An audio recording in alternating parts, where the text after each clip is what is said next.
More champagne, Mom? Julian asked, refilling my glass before I could respond. I smiled hesitantly, nervously glancing at my son and his fiancée. We were celebrating their recent engagement with an intimate family dinner, though an unsettled feeling stirred in my gut. To your happiness, Sienna purred, clinking her glass against mine. I nodded and took a generous sip. There's something we wanted to discuss with you tonight, Julian said, exchanging a sly glance with Sienna. We're planning a huge engagement party next month. Only the best for our perfect union. I chuckled anxiously. How wonderful for you both, but those parties can get quite pricey, can't they? Oh, we're not paying a thing, Sienna said with a wave of her hand. That's going to be your gift to us. I nearly choked on my champagne. I'm sorry. As Julian's mother, it's your duty to pay, Sienna continued. We expect you to contribute at least $25,000. Consider it an investment in your son's future. They couldn't be serious. $25,000 for a party, I said incredulously. Do you have any idea how unreasonable? Don't be ridiculous, Mom, Julian interrupted. You make good money, and you have all the inheritance money from Dad you've been hoarding. My husband's recent death after battling cancer was still an open wound. I recoiled at their callous remarks. That money is my nest egg for retirement, and to pay these expenses without even consulting me first. Sienna rolled her eyes dramatically. Oh, still harping on about being consulted. Get over yourself already. You're the mother of the groom. This is what's expected. Shell out the cash and be grateful we're letting you contribute at all. You should feel honored we're even inviting you. Julian sneered. So write the damn check so we can start planning. I sat stunned, unable to comprehend their arrogance and disregard. I appealed once more to my son. Honey, be reasonable. You can have a lovely party without extravagant costs. Let's scale things back a bit. Julian slammed his fist on the table, rattling the glasses. I knew you would pull this cheapskate crap, he shouted. Some mother you are, can't even support your only son. Hot tears sprang to my eyes as I took in their contemptuous glares. Perhaps I had spoiled my son rotten over the years, but I never imagined he could treat me with such cruelty and disrespect. I stood abruptly, disgusted by the two vipers lounging in my home. I think you should leave now, I said quietly. Sienna leaped up and gripped my shoulders with sharp red nails. Don't even try rejecting your duty, she growled, her perfumed breath assaulting my nostrils. You either pay up, or you can kiss your relationship with Julian and any future grandchildren goodbye. I shook her off violently. Get out, I bellowed. Out of my house this instant. They stalked out without another word, but I saw them exchange a triumphant smirk. My heart dropped, realizing the engagement celebration I had hoped for would instead deliver nothing but greed, manipulation, and pain. The next evening, tired from a long day at work, but determined to settle the conflict, I prepared a simple pasta dinner, hoping to have an open discussion with Julian. I heard the front door slam and braced myself as loud footsteps echoed down the hall. Something smells good. Julian breezed into the kitchen and headed straight for the wine cabinet. My hopes lifted for a moment, then quickly faded as Sienna clip-clopped in behind him, reeking of heavy perfume. So much for a private chat with my son. To what do I owe the pleasure? I asked dryly, draining the pasta. You're going to love what we have planned, Sienna gushed, ignoring my tone as she rifled through her tacky designer handbag. We met with the wedding coordinator today, and everything is set. All we need is one little thing from you. She flourished a folder stuffed with brochures and invoices. Just sign on the dotted line for the $50,000 wedding package. I froze, a chill running down my spine. $50,000? I gasped. For a single-day celebration, that's outrageous. It's our special day, Julian whined. Don't I deserve the very best? I appealed to his conscience. Son, be reasonable. Let's scale back and have an intimate, meaningful ceremony instead of this circus. Sienna slammed the folder down. You incompetent hag. Who said this was open for discussion? She screeched. You will pay every penny to give your only son his dream wedding. Rage boiled up inside of me. Through gritted teeth, I replied, you entitled, nasty piece off. Mom, stop. We all turned in surprise to see my daughter, Harper, standing firmly in the archway. I had been so focused on the confrontation I hadn't even heard her come in. Stay out of this, dyke, Sienna snarled at my heavily tattooed, alternative graphic novelist's daughter. It doesn't concern you. The hell it doesn't, Harper retorted. You don't talk that way to my mother. She crossed the room to stand protectively beside me.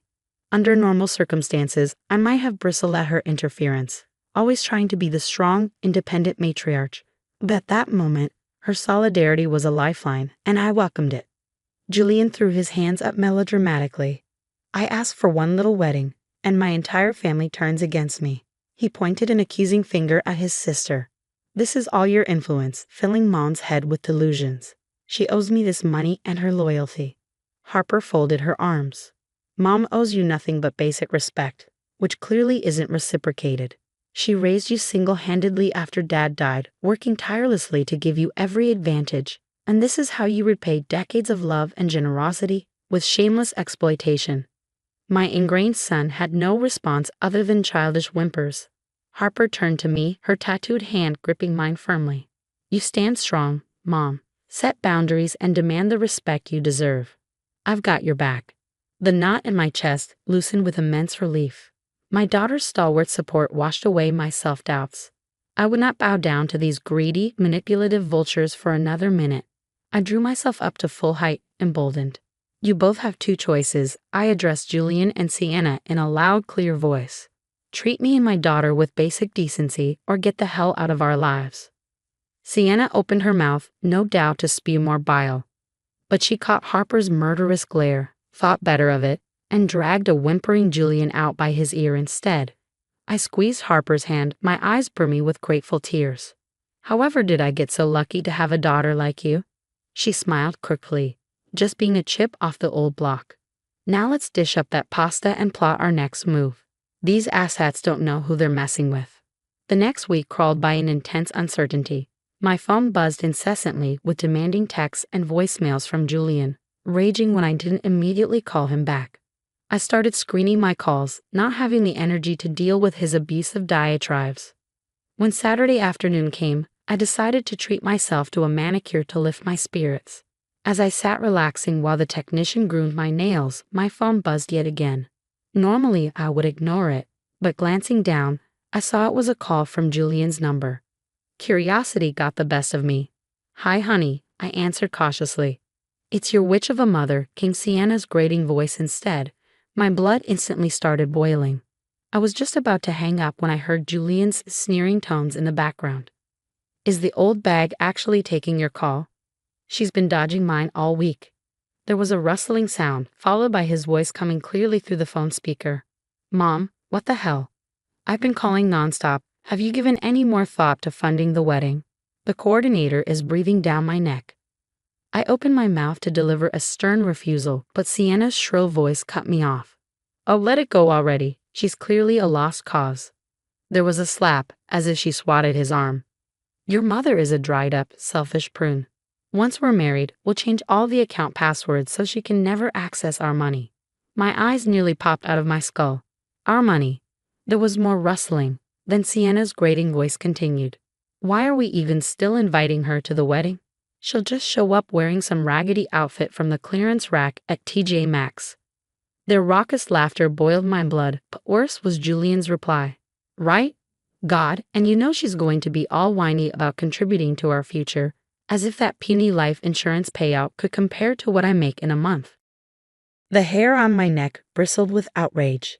The puny payout was nearly $500,000 that I had invested for retirement, not blown on sports cars and designer clothes like my prodigal son. Sienna scoffed loudly. Oh please, we both know it was your daddy's money that set you up nicely at that firm. Your mother couldn't manage an allowance without a man's help.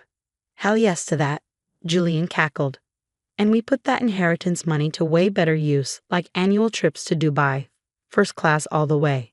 Their uproarious laughter made my blood boil. I stabbed the red foam icon with so much force I nearly cracked the screen. Those money-grubbing snakes. I had suspected their motive all along, but hearing their vile words firsthand rocked me to the core. My hands trembled with rage and indignation. I waved away the technician's concerned glances, threw a wad of cash on the counter, and raced for the door. I drove home in record time, burning up with the need to unload to Harper. Thankfully, she was already there waiting, her motorcycle parked haphazardly on the driveway. I burst through the front door, and she leaped up from the couch, startled by my frazzled state. The story came pouring out in an enraged torrent. Harper's green eyes blazed. "Those conniving ___," she yelled. "I knew it all along. It was never about family or celebration. They just see you as a cash dispensary." "I feel so betrayed and used," I said bitterly, choking back tears of frustration. "My only son. How could he?" Harper gripped my shoulders, her piercing gaze meeting mine. "Mom, listen to me. We need to gather evidence and expose these cockroaches for who they really are." Her fist hit her palm with a decisive whack. "Contact the wedding coordinator. Get documentation of everything they arranged without your consent. I'll dig into Sienna's background too. I guarantee her family is loaded despite those snake oil tears. We're going to shut this whole circus down." Hope and courage surged up in me again. My wonderful daughter was right. The time had come to take control and fight back. I pulled her in for a fierce hug, more grateful than ever for her integrity and strength. "Let's go nail their greedy asses to the wall." Over the next 2 weeks, Harper and I gathered reams of evidence exposing Julian and Sienna's deceit. Harper uncovered that Sienna came from an extremely affluent family who were fully capable of funding their daughter's lavish tastes. Get this, Harper had uncovered on LinkedIn. Her father owns a huge real estate investment firm. He could easily foot the bill for this circus wedding. Meanwhile, I obtained financial records from the wedding coordinator showing the exorbitant expenses Julian and Sienna were trying to rack up on my dime. $75,000 and counting. "We have everything we need to confront these swindlers," Harper declared, spreading paperwork across the dining table before us. "Let's invite them over to review wedding plans and then drop the hammer on them." Her green eyes glinted with determination. So I extended the bait, luring them over under the pretense of financing, reconciliation, and celebration details. The bait was taken instantly. Right on time, the doorbell screeched urgently. Before I could even answer, Julian and Sienna blew in, reeking as usual of arrogance and channel number 5. "Where's my check then?" Julian demanded right off the bat. Subtlety had never been his strong suit. Sienna elbowed him sharply, then plastered on a syrupy smile. "Yes, do tell us the good news," she trilled. "We have so many decisions to finalize for our big day." I gestured for them to take a seat. Under the table, Harper silently slid me the thick manila envelope containing the damning evidence. My heart pounded, but resolve hardened my nerves. I folded my hands tightly on the table. "Before we discuss any further arrangements, I have a few concerns to address." I removed the paperwork from the envelope and fanned it out in front of me. According to the wedding coordinator, current expenses total $75,000. Care to explain? Sienna scoffed loudly. "It's the wedding of the century. What do you expect?" "I expect honest communication around finances and shared responsibility," I replied evenly. "For example, why don't Sienna's clearly wealthy parents contribute their fair share? After all, I pulled out a copy of her dad's business profile with a net worth in the tens of millions. They could easily afford this." Sienna blanched. Julian sputtered angrily. "Leave Sienna's family out of this. My wedding, my financial support," he turned to point a finger at me. "And you're my mother, so cut the check." Having expected denial, I calmly slid over the pile of invoices and contracts. "Actually, these documents prove otherwise. They have my forged signature authorizing non-refundable down payments totaling $155,000 so far. Care to explain that?" Sienna gasped dramatically. "Are you accusing us of fraud?" From beside me, Harper suddenly slammed down an authoritative fist. "Damn straight she is." My daughter's unexpected bellows stunned them into momentary silence. Harper seized the opportunity to append the rest of the manila envelope's contents across the table. Bank statements, screenshots, and phone records, irrefutable evidence of their lies and manipulation, scattered dramatically before us. "It's all here in black and white," Harper spat with unrestrained disgust. "You snakes have been exploiting my mother's love and trust this whole time, never giving a damn about family bonds, just what you can swindle out of her." "You here were spying on us?" Julian spluttered in outrage. "Gathering evidence against your fraud," I corrected icily. "And now that everything is laid bare, you will cancel this sham wedding immediately." Sienna shot up out of her chair, nostrils flaring. "How dare you?" she shrieked. I will be marrying Julian with or without your money. She turned to my son with a pout. Back me up here. But Julian just sat there, pale and trembling, the magnitude of revelations rocking him into stunned silence for once. The confrontation had rendered him speechless. Sienna rolled her eyes in disgust. You spineless mama's boy. Forget it. She snatched her tacky designer handbag and stormed out, pausing in the doorway to deliver one final venomous glare. You'll regret this, she hissed at me. We won't forget. Then she flounced away in a cloud of Chanel. I stared evenly back at my shaken son. Nor will we, I said quietly. Now leave. He scrambled up hurriedly, but just before exiting, he mumbled a soft but clear threat. I'll make you pay for this. The day I had been dreading arrived. Julian and Sienna's lavish wedding. I had hoped her confrontation would be the end of it, but these stubborn snakes pursued their farce nuptials anyway, blowing through even more of the retirement money I had entrusted to Julian's accounts. So here I sat, an unwilling participant in their twisted matrimonial circus. All around me, intoxicated guests gambled under ostentatious floral arrangements that cost more than my first car. The crowning glory was an 8-tier fondant cake dripping with handcrafted sugar flowers. Julian and Sienna's smug faces towered above it all in a massive golden frame. My daughter Harper slouched next to me, clad in ripped jeans and combat boots, her pixie-cut green hair clashing spectacularly with the pastel bridesmaid dresses. We silently watched the overblown spectacle unfold, barely concealing our disgust. Suddenly, the music transitioned to a bombastic wedding march. The crowd hushed in anticipation as Julian took his place under the altar's garish archway. My heart clenched. He looked so much like his father, tall and dashing in his tuxedo, beaming with charismatic charm. Not a trace remained of the petulant, greedy boy I had confronted just weeks prior. Radiant pride glowed from him as his bride floated down the aisle. Dressed in a frothy designer gown I had no doubt charged to my credit card. Old memories and grief welled up. I had walked that same path over 30 years ago, naive and drunk on dreams of lifelong partnership and family, dreams that soured all too quickly. My faith and love and devotion had died alongside my husband, and now the son we created together slapped me in the face with the same callous disregard. As the ceremony droned on, a righteous rage simmered within me. I could not, bless this loveless union with my presence for another moment. I stood abruptly, my chair scraping loudly across the polished floor. All eyes turned to me. Harper grasped my hand supportively. I cleared my throat, meeting Julian's alarmed gaze. I apologize, but I cannot stay silent about this travesty. My voice rang out loud and clear. Murmurs rippled through the stunned guests. Julian flushed crimson, shrinking under my bold stare. Before he could muster a response, Sienna shoved past him, teeth bared and eyes spitting fury. How dare you interrupt my perfect day?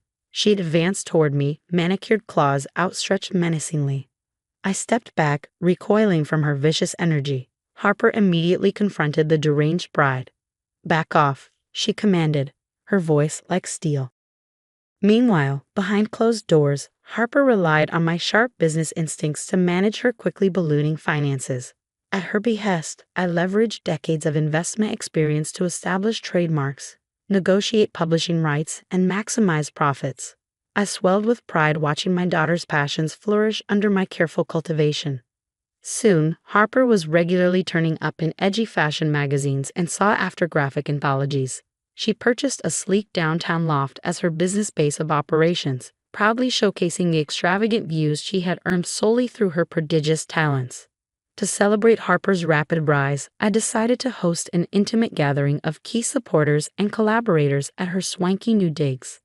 The catered affair would mark her official arrival as an artistic visionary and independent woman of means. Harper greeted guests with an uncharacteristic nervous energy as I directed caterers to artfully arrange free-flowing champagne and delicate canapes. You have nothing to worry over, I reassured my daughter as I straightened her smart blazer. Just be your normal captivating self. These people already adore you. Soon the loft overflowed with Harper's avant-garde inner circle. Daring writers, leading publishers, edgy photographers, and even some A-list names from Harper's celebrity clientele. They all made appearances to toast their favorite tattoo visionary. Pride swelled my chest to hear such powerful figures celebrating my exceptionally talented daughter. This was the launch party Julian could only ever fantasize about. 2 short years ago, my family's name was tarnished by greedy failures. Now, through Harper's virtues, respect had not only been restored but elevated to an artistic elite status. Late into the evening, I stepped onto the balcony beside Harper, gazing over vibrant city lights. She squeezed my hand gently. "None of this would be possible without you, Mom. You believed in me when no one else did, invested in me, fought for me. I'll owe you forever." I wrapped one arm around her slim, leather-clad shoulders, champagne flute clutched elegantly in the other hand. "Nonsense, my brave darling. Your soaring success stems solely from your vision and daring talents." I swept one arm across the glimmering skyline before us. "All this you manifested wholly on your own. I merely facilitated the business deals so you could freely create." Harper grinned quickly. "Ah, yes. Well, I clearly inherited your ruthless business savvy along with Dad's creative spirit." She playfully clinked her glass to mine. "To the dynamic duo, may we always prevail over vipers and thieves." I laughed brightly, heart swelling with maternal joy. My daughter and I had come through the crucible of greed and betrayal to now bask in self-made success. As the lively celebration carried on behind us, I silently offered one final toast upward to her beloved father. We had created a fine legacy after all, one sculpted purely from integrity, courage, and toil instead of entitlement or manipulation. That legacy now towered as a gleaming testament to morality for all the Julians of the world to gaze upon with envy for decades to come. Over the next 2 years, Harper's star continued to ascend in a brilliant, trailblazing trajectory. Meanwhile, I heard through mutual contacts that Julian languished in obscurity and mounting debt. His lavish lifestyle sustained itself for a while on credit before the house of cards inevitably collapsed. The rare times Julian's name surfaced, it was tied to seedy gossip rags and drunken tabloid scandals. From Sienna's very public affair to Julian getting fired from a car dealership for defaulting on payments. Karma seemed intent on grinding my prodigal son into the dirt.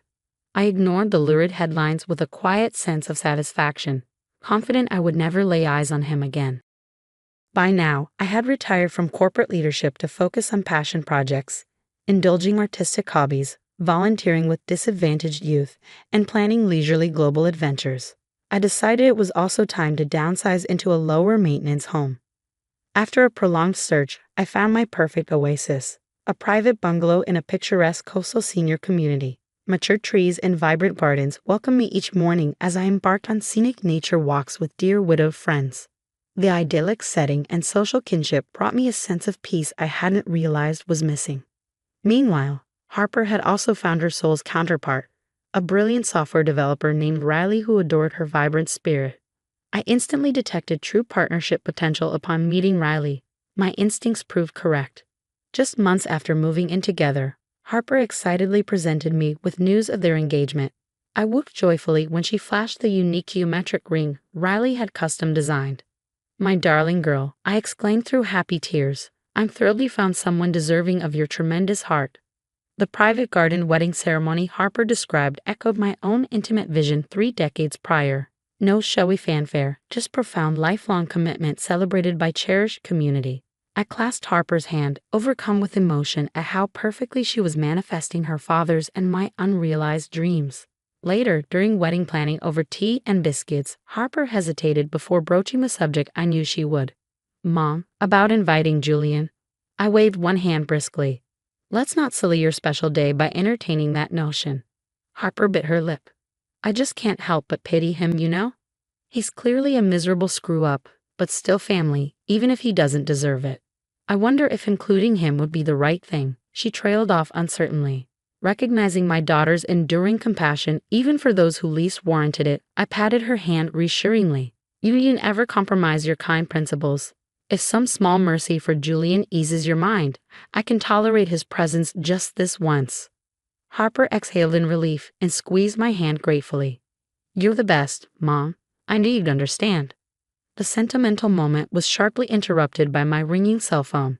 Glancing down, I was stunned to see Julian's name flash across the screen. Months had passed since his last desperate drunken voicemail pleading for money. Face grim, I silenced the call. "Speak of the devil," I remarked dryly. Harper shook her head.